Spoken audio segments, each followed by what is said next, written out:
ಸತ್ತ ಹೆಣ ಮತ್ತೆ ಮರುದಿನ ಜೀವಂತ ಆಗಿತ್ತು. ಅಜ್ಜನ ಕಡೆಯಿಂದ ಮೃತ್ಯುಂಜಯನಿದ್ದ. ತಡಕನಹಳ್ಳಿ ಅಂತ ಇಲ್ಲೇ ತಡಕನಹಳ್ಳಿಗೆ ಭಿಕ್ಷಕ್ಕೆ ಅಜ್ಜವ್ರು ಹೋಗಿದ್ರಂತ. ಅಜ್ಜನ ಮುಂದೆ ಭಜನೆ ನಡೆದಿತ್ತು. ಒಂದು ಗುಡಿಯಾಗ ಅಜ್ಜವ್ರು ಕುಂತಿದ್ರು, ಅಲ್ಲಿ ಭಜನೆ ನಡೆದಿತ್ತು. ರಾತ್ರಿ ಹೊತ್ನ್ಯಾಗ ಒಬ್ಬ ಪಟೇಲ್ ಬಂದು ನಮಸ್ಕಾರ ಮಾಡಿದ. ಮಲೆಬೆನ್ನೂರ್ ಹತ್ರ ಹಳ್ಳ್ಯಾವವ. ಏನು ಆರಾಮದಿಯಾ, ನಿನ್ನ ಮಗ ಹೆಂಗದಾನ ಅಂದ್ರ ಅಜ್ಜವ್ರು. ನನ್ನ ಮಗ ಅವನಿಗೇನಾಗೈತಿ, ಅಲ್ಲೋ ಅವ ಸಣ್ಣವಿದ್ದಾಗ ಸತ್ತಿದ್ನಲ್ಲ, ಅವನು ಆರಾಮದಾನ ಅಂದ್ರೆ ಮುದುಕಿಗೆ ನೆನಪು ಅರಿವು ಮರುವಾಗಿತ್ತದ. ಮುದುಕಿಗೆ ವಯಸ್ಸಾಗಿದ್ದು. ಅಪ್ಪವ್ರ ಸಮೀಪ ಕರೆದು ವಿಭೂತಿ ಹಚ್ಚಿದ ಕೂಡಲೇ ಹಳೆ ನೆನಪು ಬಂತವನಿಗೆ. ಹೌದ್ರಿ ಅಪ್ಪ, ನಿಮ್ಮಿಂದ ಸತ್ತು ಹುಡುಗ ಬದುಕಿದ್ರಿ ಅಂತ ನಮಸ್ಕಾರ ಮಾಡಿದಾಗ ತಡಕನಹಳ್ಳಿ ಭಕ್ತರು ಕೇಳಿದ್ರಂತ, ಯಪ್ಪ ದಯವಿಟ್ಟು ನಮಗೂ ಆ ಕತಿ ಹೇಳಂದ್ರೆ ಮುದುಕ್ ಹೇಳಕತ್ತ. ಅವಾಗ ಇನ್ನೂ ಅಷ್ಟು ದೊಡ್ಡ ಮಠ ಆಗಿದ್ದಿಲ್ಲ. ಹೊಸದಾಗಿ ಸಪ್ತಾಹದ 7 ದಿನ ಸಪ್ತಾಹ, 3ನೇ ದಿನದ ಜಾತ್ರೆಗೆ ನಾವು ಹೋಗಿದ್ವಿ. ಗಂಡ ಹೆಂಡತಿ ನಮ್ಮವ 2 ಸಣ್ಣ ಹುಡುಗರು ಕರ್ಕೊಂಡು ಹೋಗಿದ್ವಿ. ನಾವು ಮಾತಾಡ್ಕೊಂಡು ದಾಸೋದ ಕುಂತೀವಿ. 2 ಹುಡುಗರು ಆಟ ಆಡ್ಕೊಂತ ಹೊಳೆಯಾಗ ಹೋಗಿಬಿಟ್ಟವ. ಆ ಹುಡುಗರಿಗೆ ಏನು ಗೊತ್ತು, ಒಂದು 2 ವರ್ಷದ್ದು, ಒಂದು 3 ವರ್ಷದ್ದು. ಆ 3 ವರ್ಷದ ಹುಡುಗ 2 ವರ್ಷದ ಹುಡುಗನ ನೀರ ಹಾಕ್ಕೊಂಡು ಕುಂತು ಬಿಟ್ಟಾನ.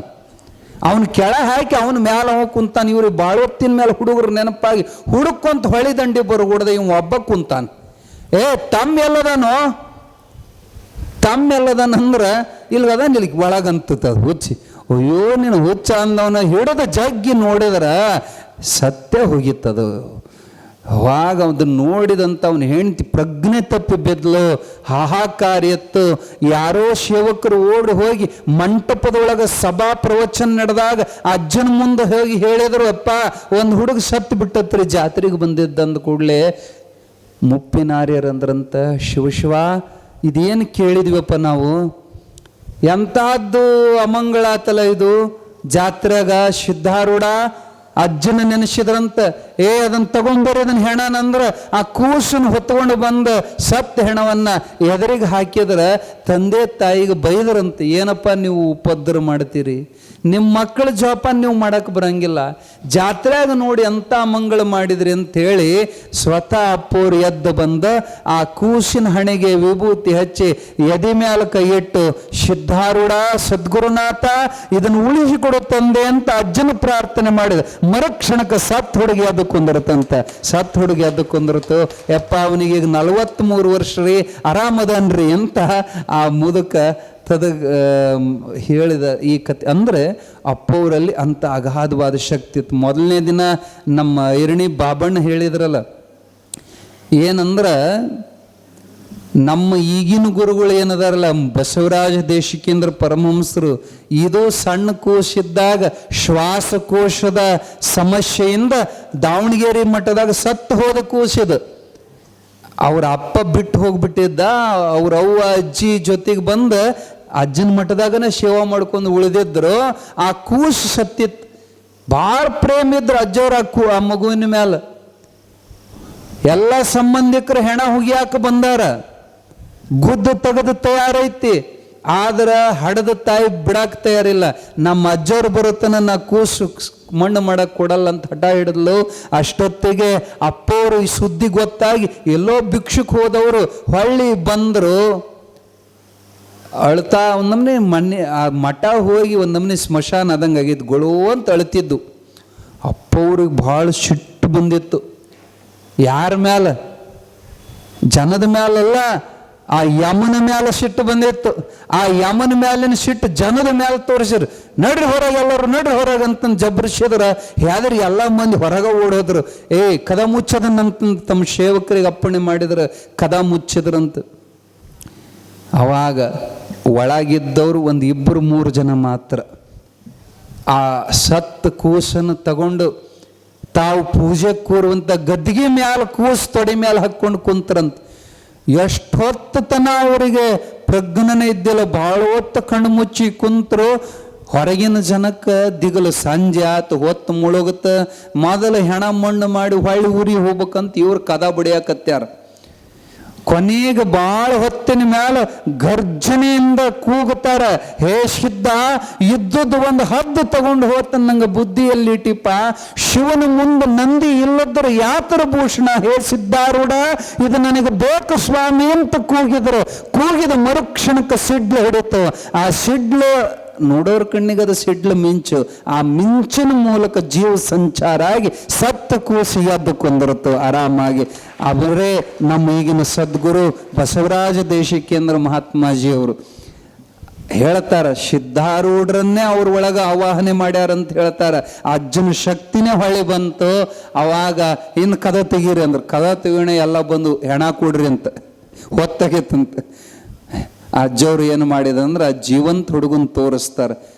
ಮತ್ತು ಏನು ಹುಗಿಯೋದಲ್ಲಿ ತೆಗ್ದು ಬಂದೇವೆ ಅಂದಾಗ ಹುಡುಗಿಗೆ ಉಡಿಸಿದಂಥ ಅಂಗಿ ಚಡ್ಡಿ ಬಿಚ್ಚಿ ಅವಕ್ಕೆ ಅಲ್ಲೇ ಒಂದು ಪತ್ರಿ ವಿಭೂತಿ ಗಟ್ಟಿ ಕೊಟ್ಟು ಇದನ್ನ ಮಣ್ಣು ಮಾಡ್ರಿ ಅಂತ ಆಶೀರ್ವಾದ ಮಾಡಿ ಕೊಟ್ಟು ಕಳಿಸಿದ್ರು.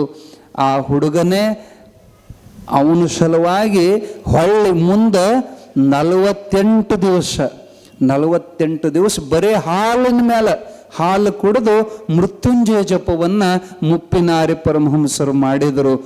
ಅವನಿಗೆ ಮತ್ತೆ ಮುಂದೆ ದೀರ್ಘಾಯುಷ್ಯ ಬರೋ ಸಲುವಾಗಿ ಅವನನ್ನೇ ಬದುಕಿಸಿ ದೊಡ್ಡವನು ಮಾಡಿ ಅವರಿಗೆ ಪಟ್ಟಗಟ್ಟಿ ತಮ್ಮೆಲ್ಲ ತಪಶಕ್ತಿಯನ್ನು ದಾರಿ ಎರೆದರು ಬಸವರಾಜ ದೇಶಿಕೇಂದ್ರ ಪರಮಹಂಸ ಮಹಾತ್ಮಾಜಿ ಅವರಿಗೆ.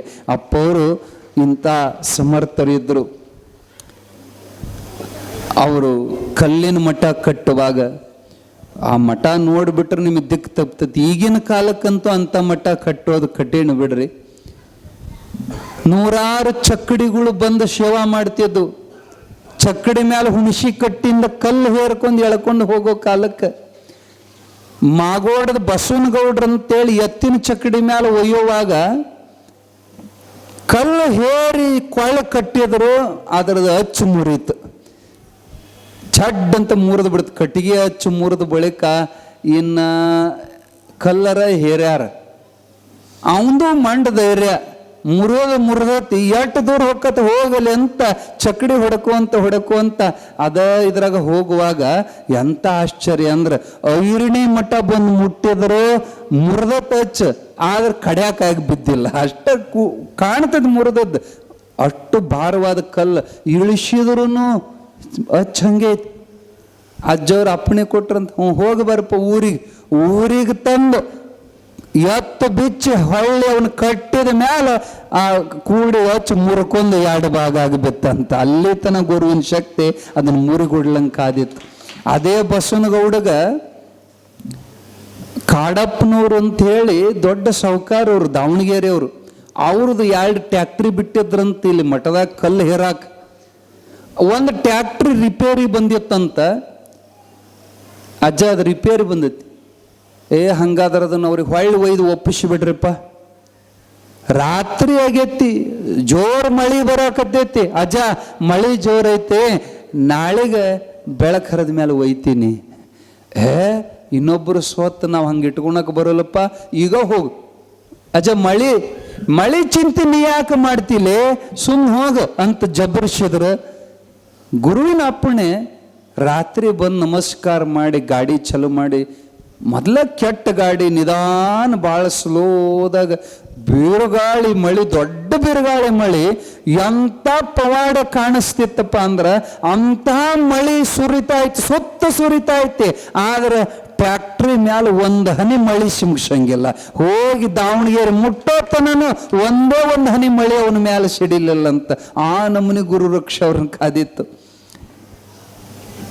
ಅದೇ ಕಾಡಪ್ಪನವ್ರ ಮನೆಗೆ ಕಾರ್ ಗಾಡಿ ಅವ್ರದೇ ಕಾರ್ ಗಾಡಿ ತಗೊಂಡು ಬಂದಿದ್ರು. ಅಜ್ಜನ ಪಾದ ಪೂಜೆ ಕರ್ಕೊಂಡು ಹೋಗಿ ಅವ್ರ ಮನೆಯೊಳಗೆ ಪೂಜಾ ಮುಗಿಸಿ ವಾಪಸ್ ಕಳ್ಸಕ್ಕೆ ಅವ್ರ ಹೆಂಡತಿ ಮಕ್ಕಳು ಸೇವಕರು ಎಲ್ಲ ಕಾರ್ ಗಾಡ್ಯಾಗ ಕುಂತಾರ.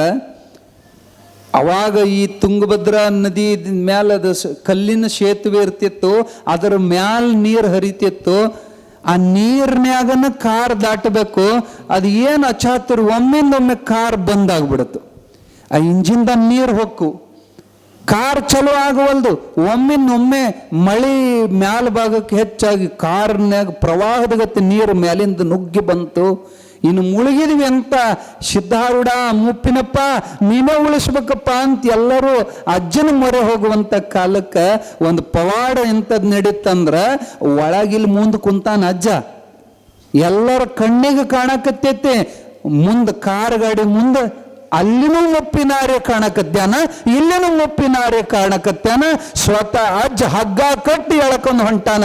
ಆ ಕಾರನ್ನ ನೀರಿನ ಮ್ಯಾಲ ತೇಲಿಸ್ಕೊಂಡು ಹೋಗಿ ಅಚಕಡೆ ದಂಡಿಗೆ ಮುಟ್ಟದ್ರೊಳಗ ಮುಪ್ಪಿನಾರೆಲ್ಲಿ ಏನು ಹಗ್ಗ ಹಚ್ಚಿ ಎಳಿತಿದ್ನಲ್ಲ ಅವ ಮಾಯಾಗಿದ್ದ, ಇಲ್ಲಿ ಒಬ್ಬ ಉಳಿದಿದ್ದ. ಇಂಥ ಪವಾಡವನ್ನು ನೋಡೋರಿಗೆ ಇಷ್ಟ ಆಶ್ಚರ್ಯ ಆತಂದ್ರೆ ನಿಜವಾಗಿಯೂ ಅಪ್ಪವ್ರು ಎಂತೆಂಥ ಅದ್ಭುತ ಲೀಲೆಗಳನ್ನು ಮಾಡ್ಯಾರಂದ್ರೆ, ಹರಿಹರದಾಗ ಉಪ್ಪಾರ ಸಮಾಜದ ಭಕ್ತರು ಇವತ್ತಿಗೂ ಗಟ್ಟುಳ ಭಕ್ತರು ಅವರು. ಆ ಮುದುಕಿ ಮಕ್ಕಳು ಮೊಮ್ಮಕ್ಕಳೆಲ್ಲ ಕರ್ಕೊಂಡು ಬಂದಿತ್ತಂತ ಅಜ್ಜನ ದರ್ಶನಕ್ಕೆ. ಇನ್ನು ಹೊಳ್ಳಿ ಹೋಗ್ಬೇಕಲ್ಲ, ಅಜ್ಜನ ಕೇಳೇ ಹೋಗ್ಬೇಕಲ್ಲಿ ನೇಮ. ಬರೋದು ನಮ್ಮಿಚ್ಛೆ, ಹೋಗ್ಬೇಕಾದ್ರೆ ಅಜ್ಜ ಹೋಗಂದ್ರಟ್ಟ ಹೋಗ್ಬೇಕು. ಅಪ್ಪಣಿ ಕೇಳಕ ಇವರು ಪ್ರಸಾದಕ್ಕಂತ ಹೋಗ್ಯಾರ, ಅಜ್ಜ ಹೋಗಿ ಕದ ಮುಚ್ಕೊಂಬಿಟ್ಟಾನ. ಇನ್ನು ಅಜ್ಜಿ ಹೇಳ್ಬೇಕಾದ್ರೆ ಸಂಜೆ ಕತ್ತಿ, ಅಲ್ಲಿ ತನ ನಮಗೆ ಮುಂದೆ ದೋಣಿ ಸಿಗಂಗಿಲ್ಲ ಇರುವಲ್ದಂತ ಅಲ್ಲೇ ಹೊಸಲಿಗೆ ನಮಸ್ಕಾರ ಮಾಡಿ ಆ ಮಕ್ಕಳು ಕರ್ಕೊಂಡು ಮುದುಕಿ ಬಂದ ತೆಪ್ಪ ಹತ್ತೈತಿ. ಅವಾಗ ನದಿ ಹಳ್ಳಳ್ಳಿ ತನ ಹೋಗಿ ಅಲ್ಲಿಂದ ಅಚ್ಚ ಕಡೆಗೆ ಹೊಳಿ ದಾಟಿ ಹರಿಹರಕ್ಕೆ ಹೋಗ್ಬೇಕಾಗಿತ್ತು. ಅಪ್ಪಣೆ ತಗೊಳ್ಳಾರದೆ ಬಂದ ಪರಿಣಾಮ ಎಂಥ ಅಚಾತುರ್ಯ ಆತಂದ್ರೆ, ತುಂಬಿದ ಹೊಳೆ ಒಳಗ ಅವ್ರು ಒಬ್ಬೊಬ್ಬರು ಸಣ್ಣ ಸಣ್ಣ ಮಕ್ಕಳನ್ನ ಮೊದಲು ಹತ್ತಿಸಿ ಆಮೇಲೆ ದೊಡ್ಡವ್ರು ಹತ್ತಾಕತ್ಯಾರ. ಹತ್ತೋ ಮುಂದೆ ಅದರಾಗ ಒಂದು ಉಡಾಳ ಹೆಣ್ಣು ಸರಳ ನಿಧಾನ ಹತ್ತಬೇಕು ಬೇಡ, ಜಿಗದು ಬಿಡುತ್ತೆ ಹತ್ತೋ ಮುಂದೆ. ಅದು ಜಿಗೇಣ ಏನಾತ, ಅವ ಹಿಡಿದಿದ್ನಲ್ಲ, ಹಿಡಿದು ಹತ್ತಿಸ್ತಿದ್ದ ನನ್ನ ತೆಪ್ಪನ, ಅವನ ಕೈ